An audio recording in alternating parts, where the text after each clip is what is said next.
உதயநிதிக்கு அறிவுரை தேவையில்லை என்று கனிமொழி எம்பி கூறியுள்ளார். துணை முதல்வராக யாரை தேர்வு செய்வது என முதலமைச்சர்தான் முடிவெடுக்க வேண்டும். அந்த வகையில் உதயநிதியை அவர் தேர்வு செய்துள்ளார். அவருக்கு நான் அறிவுரை கூற ஒன்றும் இல்லை. இந்த காலத்தில் யாருக்கும் அறிவுரை சொல்ல வேண்டிய அவசியம் இல்லை. உதயநிதி பொறுப்பை உணர்ந்து சிறப்பாக செயல்பட எனது வாழ்த்துக்கள் என்று கனிமொழி எம்பி கூறியுள்ளார். பாஜக மாநில ஒருங்கிணைப்பு குழு தலைவர் ஹெச். ராஜா செய்தியாளர்களை சந்தித்தார். அப்போது அமைச்சர் உதயநிதிக்கு துணை முதல்வர் பதவி என்ற பில்டப் அதிக நாட்களாக நடந்தது. முன்னாள் முதல்வர் கருணாநிதி குடும்பத்தை தவிர்த்து தலைமை பொறுப்பு யாருக்கும் கிடைக்காது என்பதை துணை முதல்வர் பதவி மீண்டும் உறுதிப்படுத்தியிருக்கிறது. திமுகவில் 70 ஆண்டுகள் பணியாற்றினாலும் தலைமை பொறுப்பில் இடம் கிடையாது. திண்டுக்கல் மாவட்டம் பழனி அனைத்துலக முருகன் மாநாட்டில் அமைச்சர் உதயநிதி பேசும்போது இது ஆன்மீக மாநாடு இல்லை என்றார். இவர்கள் முருகனை மட்டுமின்றி இந்து மதத்தையே ஏற்றுக்கொள்ளவில்லை. திமுகவில் இந்து விரோதிகளுக்குத்தான் தலைமை பதவி. நிபந்தனை ஜாமீனில் வந்துள்ள செந்தில் பாலாஜி அரசு வேலைக்கு பணம் வாங்கினேன் என அவரே ஒப்புக்கொண்ட பின்னும் அவருக்கு தண்டனை இல்லை. வழக்கு நீண்ட காலமாக நிலுவையில் உள்ளது.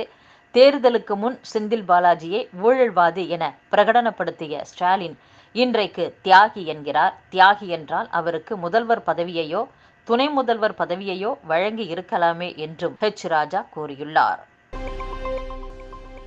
அமைச்சரவை மாற்றம் குறித்து சமீபத்தில் கேள்வி எழுப்பிய செய்தியாளர்களிடம் மாற்றம் இருக்கும், ஏமாற்றம் இருக்காது என முதலமைச்சர் மு. ஸ்டாலின் பதிலளித்தார். ஆனால் அமைச்சரவை மாற்றம் பலருக்கு ஏமாற்றத்தை அளித்துள்ள நிலையில் மாற்றத்தின் பின்னணி குறித்த தகவல்கள் சில வெளியாகியுள்ளன.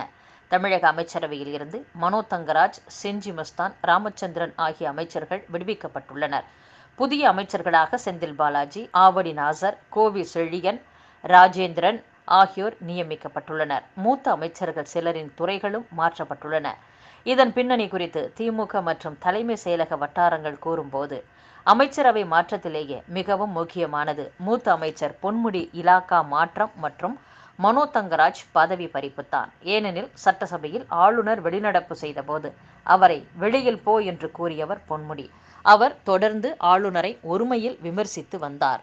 இது உயர்கல்வித்துறைக்கு பின்னடைவை ஏற்படுத்தும் என முதலமைச்சரிடம் கல்வியாளர்கள் தெரிவித்தனர். தற்போது பல பல்கலைக்கழகங்கள் நிதியில்லாமல் சிரமப்படுகின்றன. துணைவேந்தர் நியமனத்திலும் இழுபறி நீடிக்கிறது. இதே நிலை நீடித்தால் மாணவர்களின் எதிர்காலம் பாதிக்கும், கல்வித்தரம் குறையும் என்பதால் ஆளுநருடன் சுமூக நிலையை ஏற்படுத்த அரசு முடிவு செய்துள்ளது.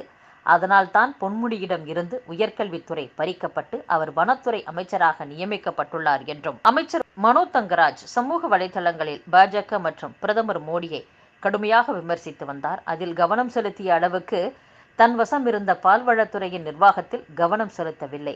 மாவட்டத்தில் கட்சியினரை அரவணைத்து செல்லவில்லை. நாகர்கோவில் மேயர் மகேஷ், சபாநாயகர் அப்பாவு ஆகியோருடன் மோதலில் ஈடுபட்டார். மாவட்டத்தில் கனிமவள கொள்ளைக்கு அமைச்சரே ஆதரவாக இருக்கிறார் என்ற குற்றச்சாட்டு மீதும் உரிய பதிலளிக்கவில்லை. ஆவின் பாலில் தண்ணீர் கலக்கப்பட்டதாக சமீபத்தில் புகார் எழுந்தது. இந்த பிரச்சனையை மூடி மறைக்க ஆர்வம் காட்டினார். துறையின் முக்கிய அதிகாரிகளின் உத்தரவுகளை மீறி தன் இஷ்டத்திற்கு ஒப்பந்ததாரர் தேர்வில் அவரது மகன் கவனம் செலுத்தினார். இதை இளம் IAS அதிகாரி ஒருவர் நிதித்துறையின் உயர் அதிகாரி வாயிலாக முதலமைச்சரின் கவனத்திற்கு கொண்டு சென்றுள்ளார். ஆதாரபூர்வமான தகவல்கள் காரணமாக அவரது அமைச்சர் பதவி பறிக்கப்பட்டுள்ளதாகவும் கூறப்படுகிறது. தமிழக மீனவர்கள் அமைதியான முறையில் மீன்பிடி தொழிலை மேற்கொள்ள நடவடிக்கை எடுக்க வேண்டும் என்று முன்னாள் முதலமைச்சர் ஓ. பன்னீர்செல்வம் வலியுறுத்தியுள்ளார். இலங்கையில் புதிய அதிபர் பொறுப்பேற்றாலும் தமிழக மீனவர்களை பொறுத்தவரை பழைய நிலையே தொடர்வது மனவேதனை அளிக்கிறது என்றும் ஓ. பன்னீர்செல்வம் கூறியுள்ளார்.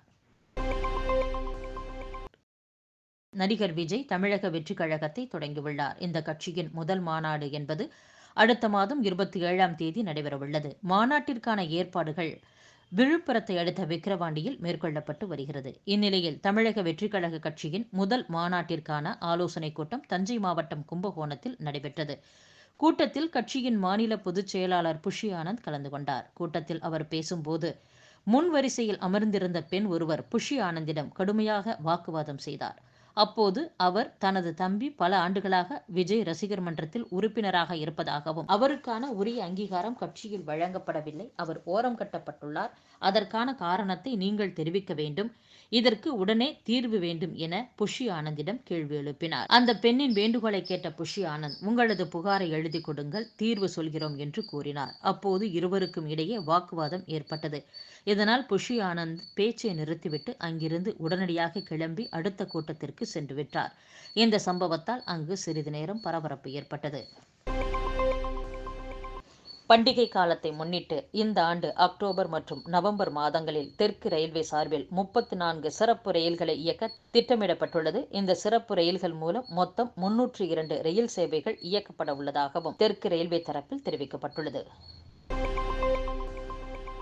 குடும்பங்களை மையமாக வைத்துத்தான் அரசியல் கட்சிகள் இயங்குகிறது என்று காங்கிரஸ் எம்பி கார்த்தி சிதம்பரம் தெரிவித்துள்ளார். செந்தில் பாலாஜி அமைச்சராக தொடர எந்தவிதமான தடையும் கிடையாது என்றும் கார்த்திக் சிதம்பரம் கூறியுள்ளார்.